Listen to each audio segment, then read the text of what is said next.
Hello everyone, यहाँ पे हम पॉलिटिकल साइंस का चैप्टर 1 शीत युद्ध के बारे में और गुट निरपेक्ष आंदोलन के बारे में उनके एमसीक्यू के क्वेश्चन करने जा रहे हैं।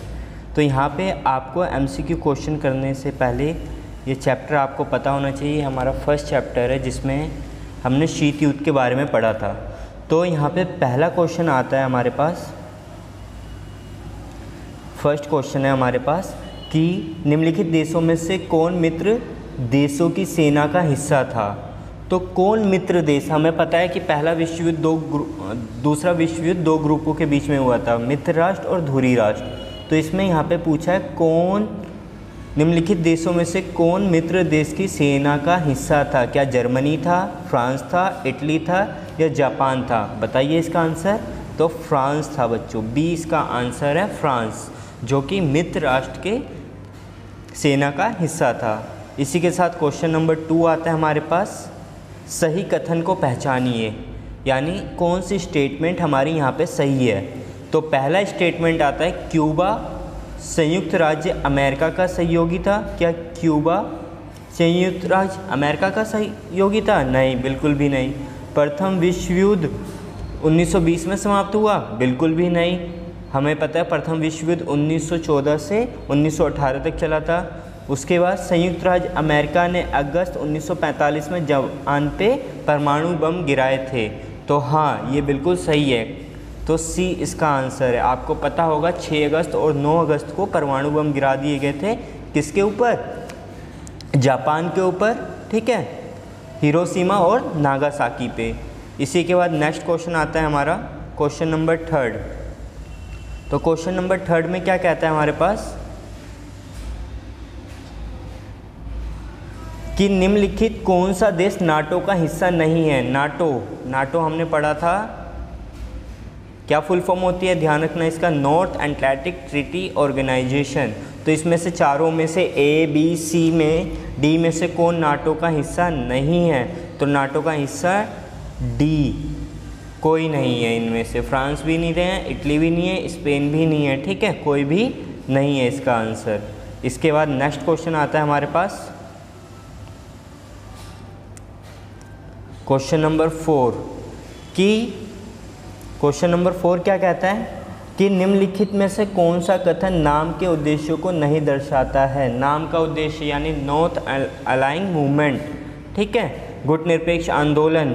तो इसमें कौन सा उद्देश्य नहीं है यहाँ पे? तो पहला ऑप्शन है कि नव उपनिवेश देशों की स्वतंत्रता की नीति को आगे में सक्षम, ये भी था। किसी भी सैन्य संगठन में शामिल नहीं होना, विश्व मुद्दों पर तटस्थता की नीति का पालन करना, वैश्विक आर्थिक असमानताओं का उन्मूलन पे ध्यान देना। तो इसका आंसर है सी, ठीक है। ये हमारे वैश्विक मुद्दों को तटस्थता नहीं अपनाया था गुट निरपेक्ष, यानी वो देख नहीं रहे थे कि लड़ाई हो रही है तो यहाँ पे खड़े होकर देख रहे हैं कि भाई हाँ चलो लड़ो, ऐसा इन्होंने नहीं किया था। लड़ाई सुलझाने का काम भी किया था इन्होंने, तटस्थता नहीं अपनाई थी, ठीक है। नेक्स्ट क्वेश्चन आता है हमारे पास क्वेश्चन नंबर 5। इसमें कहा है क्वेश्चन नंबर 5 में कि निम्नलिखित में से कौन सीटों का सदस्य नहीं था। तो सीटों का सदस्य जो था हमारा ए, यूएसएसआर, ठीक है, ये तो खुद एक सोवियत संघ था, इन्होंने वार्सा पैक्ट करा था। तो ये सोवियत संघ जो था ये सीटों का सदस्य नहीं था। उसके बाद नेक्स्ट क्वेश्चन आता है हमारे पास क्वेश्चन नंबर 6, निम्नलिखित में कौन सा राष्ट्र वार्सा संधि का हिस्सा नहीं था। वार्सा पैक्ट किसने करी थी? सोवियत संघ ने करी थी। तो कौन नहीं था इसमें? तो सी इसका आंसर है, पुर्तगाल वार्सा पैक्ट में शामिल नहीं हुआ था। इसके बाद क्वेश्चन नंबर 7 आता है हमारे पास, कौन संयुक्त राज्य गठबंधन प्रणाली नहीं है? कौन सी? सेंटो, तो ये यूएसए ने बनाया था। नाटो, ये भी यूएसओ ने बनाया था। सीटो, ये भी यूएसओ ने बनाया था। नाम, तो नाम किसने बनाया था? डी इसका आंसर बच्चों, क्या है? डी। तो नाम नए नव स्वतंत्र देशों ने बनाया था, ठीक है। इसके बाद अगला आता है क्वेश्चन नंबर 8 हमारे पास, सबसे छोटे राज्य महाशक्तियों के लिए महत्वपूर्ण थे। तो तेल जैसे संसाधनों के लिए, जासूसी के क्षेत्र के लिए, आर्थिक सहायता के लिए, उपयुक्त सभी। तो इसका आंसर है डी। क्या है? डी, कि संसाधन के लिए भी ज़रूरी थे, उसके बाद जासूसी के लिए भी ज़रूरी थे, आर्थिक संसाधन के लिए भी ज़रूरी थे। तो इसका आंसर क्या है? डी। इसके बाद आता है क्वेश्चन नंबर हमारा 9 बच्चों MCQ में चैप्टर 1 का। मार्शल प्लान किसके पुनः निर्माण के लिए था? तो मार्शल प्लान जो था हमारे बी यानी पूर्वी यूरोप के लिए ज़रूरी था। सॉरी, बी के पे निशान लगाना है, पश्चिमी यूरोप। ठीक है, तो पश्चिमी यूरोप का जो भी देश थे उनके लिए मार्शल प्लान चालू किया गया था, ध्यान रखना। इसके बाद आता है क्वेश्चन नंबर हमारा 10।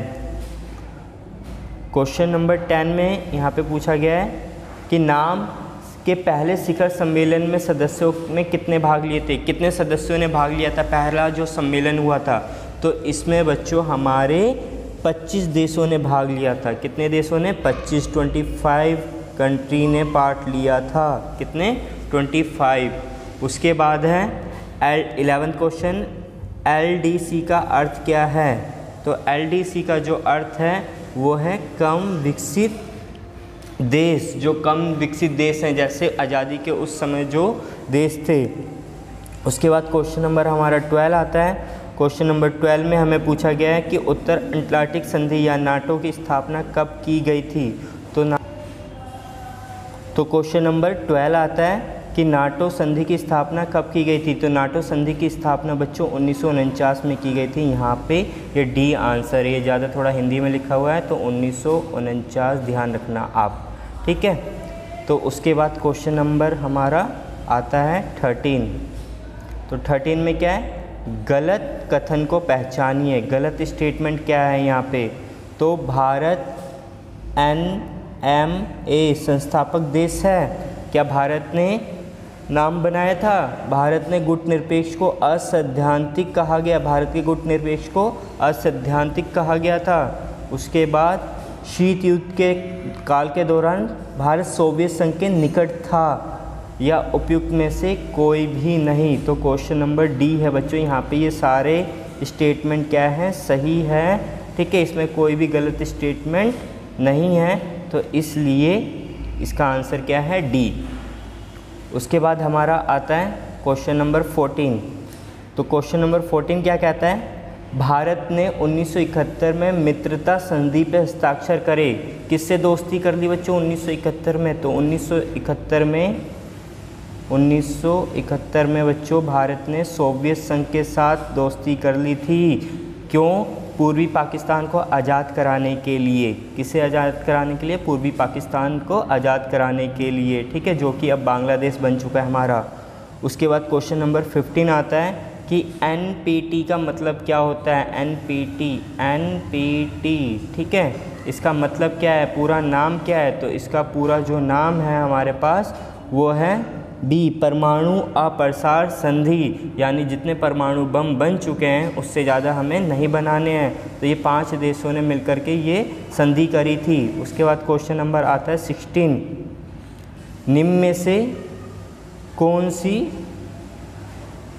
निम्नलिखित में से कौन पश्चिमी गठबंधन की विचारधारा नहीं है? पश्चिमी गठबंधन, देखो बच्चों पूरी दुनिया में 2 गठबंधन थे। एक था पूर्वी गठबंधन, एक था पश्चिमी गठबंधन। इसे पहली दुनिया बोला जाता था और इसे दूसरी दुनिया कहा जाता था। ये था पूर्वी और ये था पश्चिमी। तो पूर्वी वाले किसे अपनाया करते थे? पूर्वी वाले अपनाया करते थे समाजवाद, साम्यवाद। और उसके बाद जो पश्चिमी देश के थे USA, वो किसे अपनाया करते थे? पश्चिमी देश के वो उदारवादी, पूंजीवादी नीति को अपनाया करते थे। तो इन्होंने पूछा है कौन सा गठबंधन विचारधारा नहीं है पश्चिमी? तो पूंजीवादी है बच्चों इसका आंसर, या कोई भी नहीं? बताओ गैस करो। तो इसका आंसर है बच्चों सी। ठीक है, समाजवाद।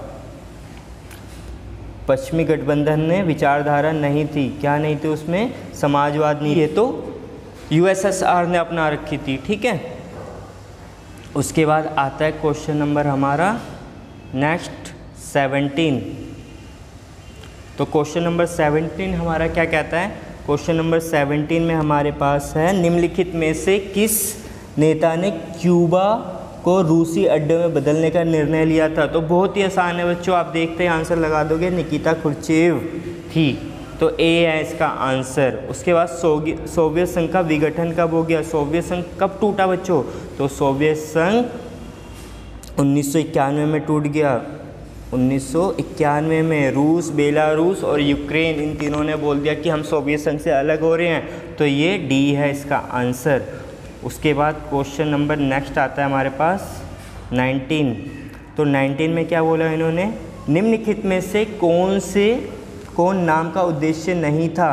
तो नाम का उद्देश्य क्या नहीं था? नाम क्या है? नॉन अलाइंड मूवमेंट, ठीक है, गुट निरपेक्ष आंदोलन तो नहीं था बच्चों, ठीक है। स्वतंत्र एवं स्वतंत्र विदेश नीति, ये तो था बच्चों। संबंध राजनीति से दूरी, ये भी था। तीसरा, विकासशील देशों को उचित भागीदारी सुनिश्चित करना, ये भी था। तो सी है इसका आंसर बच्चों। क्या है? सी है इसका आंसर। अंतर्राष्ट्रीय मुद्दों से अलगाव का अभ्यास करें। तो बिल्कुल ये अलग नहीं रहा करते थे, ठीक है, अंतर्राष्ट्रीय मुद्दों पे बोला करते थे ये लोग, ठीक है। उसके बाद आता है क्वेश्चन नंबर 20। तो क्वेश्चन नंबर 20 में हमारे पास आता है कि बेलग्रेड की राजधानी क्या है? तो बेलग्रेड की जो राजधानी हमारे पास बी है, ठीक है, यूगोस्लोवाकिया, ठीक है, बेलग्रेड की राजधानी। तो यहाँ पे हमने चैप्टर 1 के 20 MCQ क्वेश्चंस देखे, ठीक है। इन्हें देखो, कमेंट करो। अगर आपको ये वीडियो अच्छी लगती है तो प्लीज़ एक लाइक ठोक देना, ठीक है। अपने दोस्तों के साथ भी शेयर करिए। Thank you for watching. आगे हम नेक्स्ट वीडियो में आपसे मिलेंगे।